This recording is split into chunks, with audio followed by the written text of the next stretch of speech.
আজকের আমার মা আমার তারে বানিয়েছে গরম গরম লুচি আর নিরামিষি ঘুগনি। তো চলো দেখে নি এর বিধি। সব থেকে আগে গরম মশলা, দুটো শুকনো লঙ্কা আর তেজপাতা শুকনো খোলায় ভালো করে ভেজে নিতে হবে। এই সবকটাকে দিয়ে ভালো করে ততক্ষণ ভাজতে হবে যতক্ষণ এইটার থেকে একটা শুকনো এবং সুন্দর গন্ধ না এসে যায়।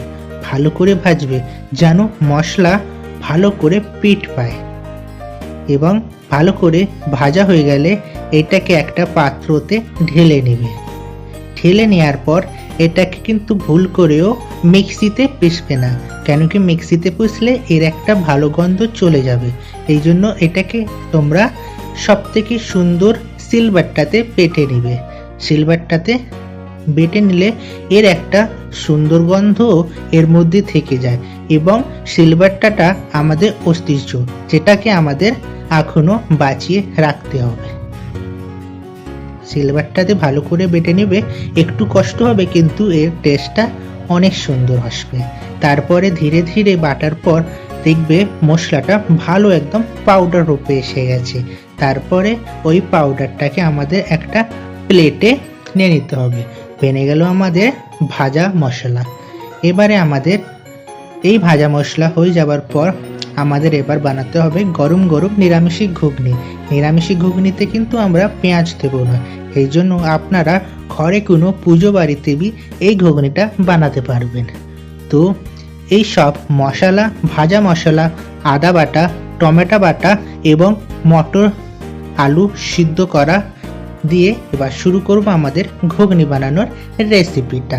সব থেকে আগে গ্যাস গরম করে এতে আমরা হালকা তেল গরম করতে বসিয়ে দেব। কড়াইতে যতক্ষণ তেলটা গরম হচ্ছে তার মধ্যে আমরা 5 ফোড়ন, জিরা, শুকনো লঙ্কা, তেজপাতা দিয়ে ভালো করে নাড়ি চাড়িয়ে নেব। যখন দেখবে ওটা ভালো একটা স্মেল তেলকে ছেড়ে দিয়েছে তখন ওর মধ্যে একে একে আদা বাটা দিয়ে ভালো করে কষিয়ে নিতে হবে। দেখতে দেখতে দেখবে আদাটা বি লাল হয়ে এসেছে, তখন ওর মধ্যে আমরা টমেটোটা দিয়ে দেব। টমেটোটা দেওয়ার সময় মনে রাখবেন টমেটোটা ঘষে দিবেন, তাহলে এর ভালো একটা টেস্ট আসবে। সাথে টমেটোটা দেওয়ার পর আমরা একে একে এর মধ্যে যেই মশলাগুলো আমরা প্লেটে দিয়েছিলাম, মানে জিরে পাউডার, ধনে পাউডার, লঙ্কার গুঁড়ো এবং হলদি দিয়ে ভালো করে কষিয়ে নিতে হবে। দেখবেন যতক্ষণ কষছেন ওর মধ্যে একটা ভালো স্মেল আসা শুরু হয়ে যাবে এবং নুন দেওয়ার পর আমাদের ভালো করে কষতে হবে মশলাটাকে যতক্ষণ মশলা নিজের একটা স্মেল এবং তেল না ছেড়ে দেয়। দেখতে দেখতে আপনি দেখবেন মশলা নিজের তেল ছেড়ে দিয়েছে। তারপরে আমরা আগের থেকে সিদ্ধ করা আলু মটরটা দিয়ে দেব কড়াইয়ের মধ্যে। বাস দেখতে দেখতে আমাদের ঘুগনি প্রায় হয়ে এসেছে। ঘুগনির মটর আর আলু সেদ্ধটা দেওয়ার পর ভালো করে নেড়ে চেড়ে কয়েক মিনিট ফুটিয়ে নিলেই আমাদের ঘুগনিটা হয়ে যাবে।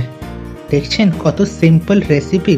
এবার একটুখানি ঢেকে আমাদের কয়েক মিনিটের তারে ফুটিয়ে নিতে হবে। কয়েক মিনিট ফুটানোর পর একদম ঘুগনির কালারটা চেঞ্জ হয়ে পুরো ঘুগনির মতন হয়ে যাবে। দেখতে দেখতে ঘুগনির রেসিপি রেডি।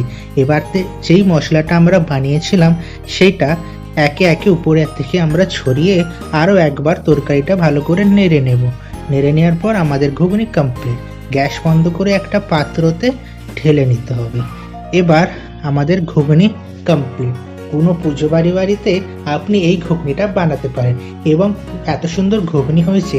এর সাথে লুচি না হলে ভালো মানায়, তাই জন্য ময়দার উপরে সামান্য নুন এবং তেল দিয়ে ভালো করে দলে নিতে হবে।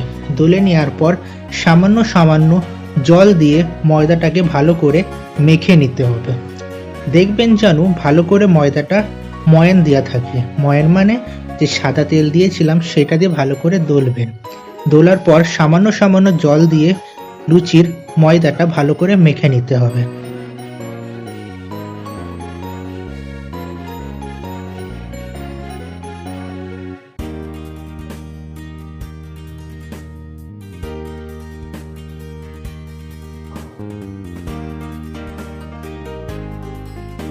এবং কিছুক্ষণ 5 মিনিট রেস্টে রেখে দিতে হবে। 5 মিনিট পর আবার ময়দাটাকে ভালো করে ডলে নিতে হবে। এরই সাথে সাথে আমাদের সাইডে কড়াতে তেল গরম করতে দিয়ে দিতে হবে লুচি ভাজার জন্য। তেল যেমনই গরম হয়ে যাবে আমরা লুচির ডই কেটে একে একে ভালো করে গোল আকারে লুচির শেপ দিয়ে দিতে হবে। এবং আপনি জানেন লুচির একটা অনেকই সুন্দর গল্প আছে। লুচি একটা এমন জিনিস যেটা গরম গরম খেলে একরকম টেস্ট দেয় এবং ঠান্ডা লুচি আর এক রকম টেস্ট দেয় এবং বাসি লুচি আর এক রকম টেস্ট দেয়। আমি তো জানি না কেন, আমাকে তো এটাই লাগে। আপনাকে কি লাগে কমেন্ট করে বলবেন। সাথে দেখলাম এবার আমাদের গ্যাসটা গরম হয়ে গেছে। এবার সময় হয়ে গেছে একে একে লুচিটা তেলের মধ্যে ছেড়ে ভালো করে গোল গাপ্পার মতন ফুলকো ফুলকো লুচি বানিয়ে নেবার। দেখছেন কি গোলগাপ্পা ফুলকো ফুলকো লুচি হয়েছে? এটার একমাত্র কারণ হলো আমরা ভালো করে ময়দাটাকে দলেছিলাম এবং 5 মিনিট রেস্টের পরে যে দলেছিলাম সেতেই এত সুন্দর ফুলকো ফুলকো লুচি হয়ে গেছে। আপনারা ঘরে এমনি করে ট্রাই করলেন, আপনাদেরও হবে। একে একে আমরা সবগুলো লুচিটাকে ভালো করে ভেজে নেব।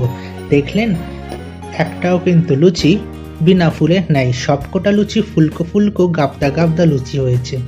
কি সুন্দর! আমার মা সত্যি লুচিটা খুবই ভালো বানায়। দেখতে কথা বলতে বলতে লুচিগুলো ফ্রাই হয়ে গেল। এবার আমাদের সময় এসে গেছে প্লেটিং করার। তো একটা পাত্র বা ছোট বাটির মধ্যে আমরা ঘুগনি নিয়ে নেবো, তার উপরে আলু ভাজা ছড়িয়ে দেব। তারপরে প্লেটের মধ্যে লুচি এবং আমাকে শসা ভালো লাগে यानी স্যালাডের মধ্যে, তো এটা আমার মা জরুর দিয়েছে। তারপরে আমরা রেডি আমাদের লুচি খাবার জন্য। তো আপনাদের কেমন লাগলো আমার এই মার রেসিপিটা আমাদের জরুর বলবেন। আপনারা যদি এই ভিডিওটা ইউটিউবে দেখেন তাহলে আমাদের চ্যানেলটাকে সাবস্ক্রাইব জরুর করবেন এবং ইনস্টাগ্রাম ফেসবুকে দেখলে ফলো করবেন। ধন্যবাদ।